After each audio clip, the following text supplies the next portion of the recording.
Mengikuti tanpa mengerti sepenuhnya. Lukas 5 ayat 1-11.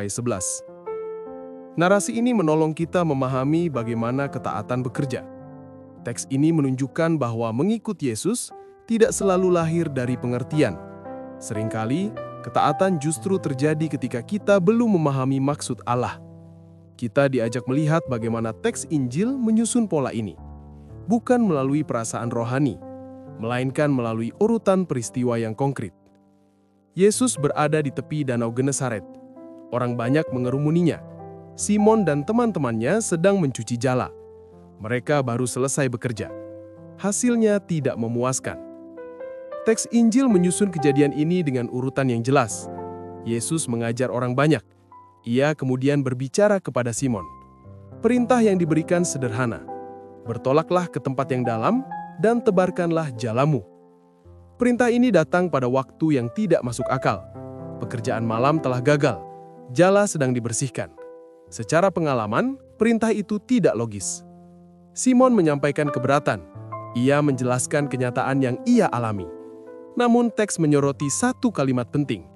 Karena engkau menyuruhnya, aku akan menebarkan jala juga. Kalimat ini berdiri sebagai titik balik. Teks tidak mengatakan bahwa Simon mengerti. Ia hanya taat. Ketaatan itu mendahului penjelasan. Ketika jala ditebarkan, hasilnya melimpah. Ikan begitu banyak hingga jala mulai koyak. Keberhasilan datang setelah ketaatan, bukan sebelumnya.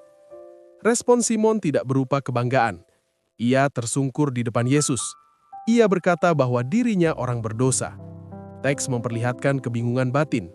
Keberhasilan justru membuka jarak batin yang baru. Di titik ini, Simon tidak memahami Yesus sepenuhnya. Ia juga tidak memahami apa arti peristiwa itu bagi hidupnya.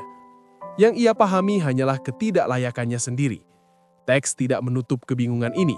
Ia membiarkannya terbuka. Ketegangan utama muncul dengan jelas.